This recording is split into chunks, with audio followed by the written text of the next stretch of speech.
What's going on, everybody? What's going on? Caitlin Clark, triple double CC, triple double, 26 points, 10 rebounds, 10 assists. Indiana Fever do it again, 112-98 winners over Portland, improving to 19-10 on the season, bumping them into the 4 seed right now at the end of the evening. Again, 26 points, 5 of 9 shooting, 14 of 17 from the line, 10 rebounds, 10 assists, 2 steals, and a block, 2 for 5 from 3. Caitlin Clark gets that 10 assists in the final 30 seconds on a dish to Michaela Timpson. Quite frankly, of course, there'll be people out there who will scream and cry bloody murder and say they were stat padding. Well, I would point out to you that they missed a bunch of easy buckets from Caitlin Clark earlier in the night that, I don't know, caused her to lose some assists. So, you know what? I don't give a damn. A triple double is a triple double is a triple double is a triple double. Deal with it. Let's go, CC. Welcome back, everyone, to Indiana Fever Unfiltered, powered by Come On Now, the podcast. I am your host, Rudy Rodriguez Showmont. Hit that like button and subscribe to the channel. Hype the video and leave your comments. The Indiana Fever, bro, another shootout. They score another 100-point game again. That's their 13th 100-point game of the season. They keep on putting on clinics offensively. I think it's about time that some people who don't like Stephanie White give Stephanie White a little bit of credit, because I'll be real, this offense is humming along. You don't have to like everything about it, but it is humming at a very good pace. Again, I am not the biggest Stephanie White fan, as you may know, but when all they keep on doing is scoring a lot of points, what do you want? What can you possibly want from the woman? I know you may not like that she's not running pick and roll, but look at here, man. They are scoring at a very, very high clip. They shoot 53% tonight, 36 of 68. They go 34% from 3, 10 of 29. They took 34 free throws, 30 of 34, and they out-rebounded Portland 30-25. Big time performance. They outscore the Portland Fire in the middle 2 quarters by 16 points, 29-22 in the second, taking a 9-point lead into the break, and then push it up to 18 going into the fourth quarter, which gave them an 18-point lead at 34-25 the third, giving them an 18-point lead going into the third. One of the dipsy-do shots of the night was this one right here from your Caitlin Clark right here. Let's take a look at it. Boom, ba-boom, boom, boom. Let me find it for y'all. It's right here. Here we go. And this was one that was right before the half. You see Caitlin Clark pushing the ball at half court. People feel that she may have gotten fouled. They think she got fouled. I don't know. This one was close. I mean, you could say she got fouled if you want to, but I don't know. You know, I actually think it looked worse because of the fact that I think it looked worse because the defender flopped like she did. And of course Caitlin got upset. She says it was a foul. I don't know if it was a foul, but hey, either way the bucket went in and they had a 9. That was at the end of the first quarter. Made it a 27-24, 27-25 game for the Indiana Fever. One of many big shots by Caitlin Clark this evening. I mean, you got another one right. This is from another. This is her. This is right here, her 10th assist of the night right here. Going down the stretch. Of course, people are going to complain. They're going to say, oh, they didn't need to do all this. But here we go right here. She gets the ball. Like that was one assist. That was the 9th assist. And then here we go. That was the 9th assist. That's from inside the building, in fact. So, and then she's getting the 10th assist on a dish to Michaela Timpson. I tell you, the one thing that I'm not a fan of at all, which I'm tired of seeing, you're up 14 points. There's no reason to be doing offensive and defensive substitutions. Those just don't make any kind of sense to me. Just illogical stuff. But CC22 comes with a big performance tonight with 26, 10, and 10, while Kelsey Mitchell improves her 20-point streak to, what is it? I don't know, was it 14 now, I think it is, or something like that. She had 26 points. Took a lot of shots to get there, but she had 26 points tonight, 9 of 21. She was 4 of 12 from three, probably too many three-point shots to take, in my opinion. But she had a big night, especially in the second half, a big second half. Caitlin was balling going into the half. I think she had 17 points at halftime, having a great, great game. Monique Billings gave him 15 points. Another good game from Monique Billings, 15 points, 7 rebounds. Aaliyah Boston played, despite having that knee bang the floor against Seattle the other day. She had 14 points and 9 rebounds and 6 assists, as well as 5 steals. The Fever did pick up 14 steals. Portland was led by Bridget Carlton, who was on a heater from 3, going 7 of 11, 26 points, 9 of 14 from the floor. You got 20 out of Carla Leite, 6 of 9, 12 assists. She had 7 turnovers, though. Now, there was a play in the fourth quarter that was a big play. It was a 7-point game, and Kelsey Mitchell drove, went up for a shot, and they initially called a ridiculous offensive foul on Kelsey Mitchell. Terrible call, which was challenged, rightfully so, and it was reversed because, first of all, the flopping with your face like that bullcrap is annoying because Kelsey Mitchell went up. Her arm hit late in the chest. It hit her in the chest. She flails her head back, just utterly ridiculous. And she flails her head back.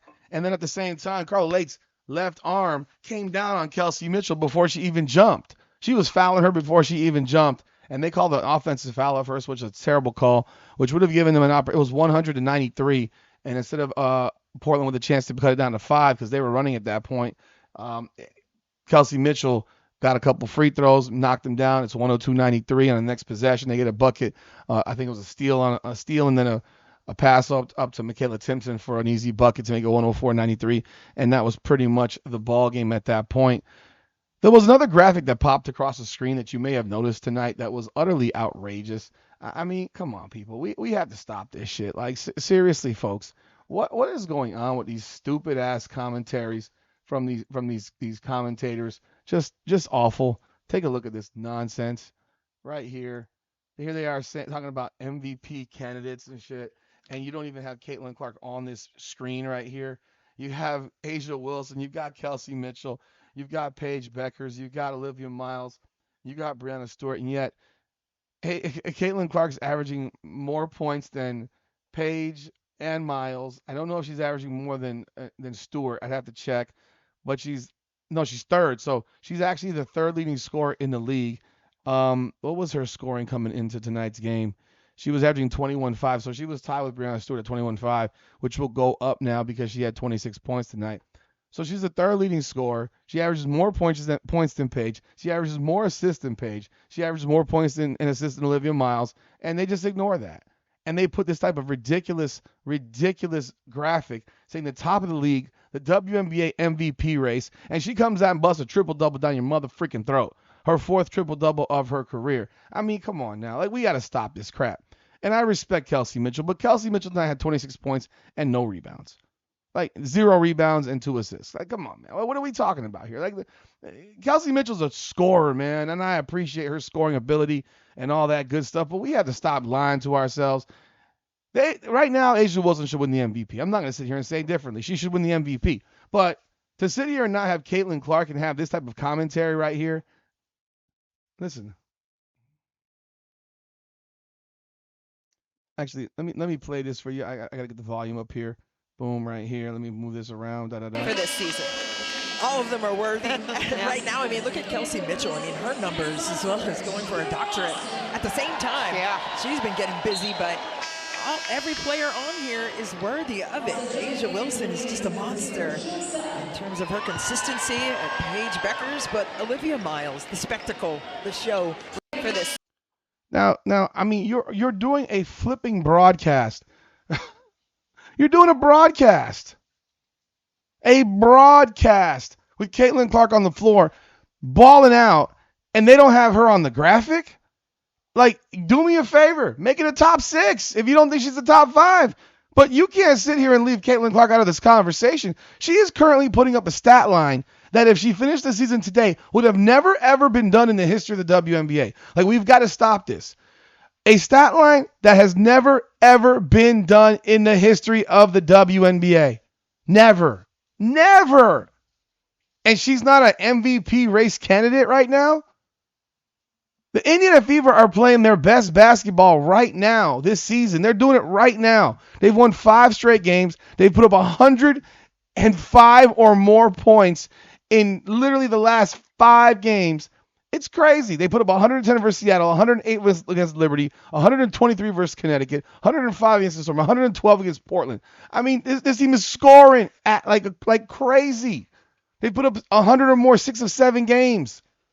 They've already broken the WNBA record.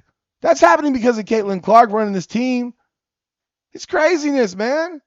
And in that stretch, she's averaging like 30 and 9. She's averaging like 30 and 9 over the last 5 games. Like this is what Caitlin Clark is doing right now. And we having this debate where she's not an MVP candidate. Like right now, I'll give it to you. Let me see right here. Let me give you the exacts. I'm sorry. They've won 6 straight games. No, that's the All-Star game. Sorry. Here we go. So let's take a look right here.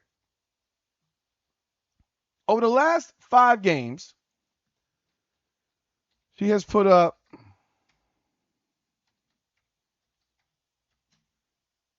divided by 5. She's averaging 29.4 points.